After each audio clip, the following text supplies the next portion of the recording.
What is your philosophy on BAM and all the ways to say it? So this is my pet peeve, so I will say it. This is a one bam. It is a bird. It has legs, feathers, wings. This is a one bam. You should call it one bam. Like Dara said, if you want to play at someone else's house and do one bam, cheers, but that's it. This is a correctly named tile as one bam.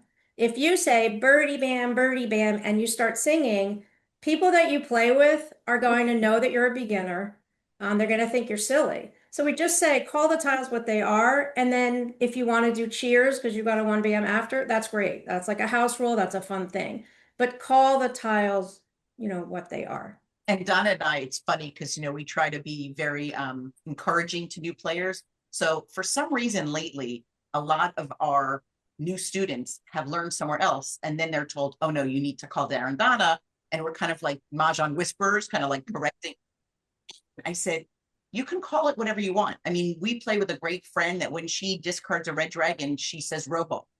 You could call it whatever you want, but if you say birdie bam, if you're in a group that's been playing a while that didn't learn that way, they're going to either think you're a new player or they're going to think you don't know what you're doing. Now, if you're in a group that's what they call it, great.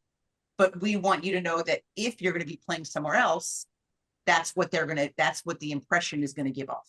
And when we teach, because that is one of the biggest, hardest things for people, is this a one bam or is this a flower? I mean, that is every time we teach.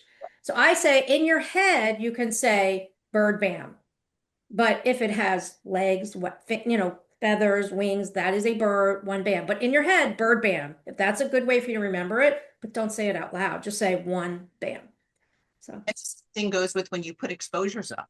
When I was new as a people pleaser, I would face my exposures towards the center of the table. And someone whispered to me one time, she goes, you look like a new player when you do that. And I was like, really? So I face exposures towards me now. And I never even thought of tells of looking like a new player. So one caveat we always say is if your group enjoys it, great, it's your house rule. But these are the tips that we like to teach people so they can play anywhere.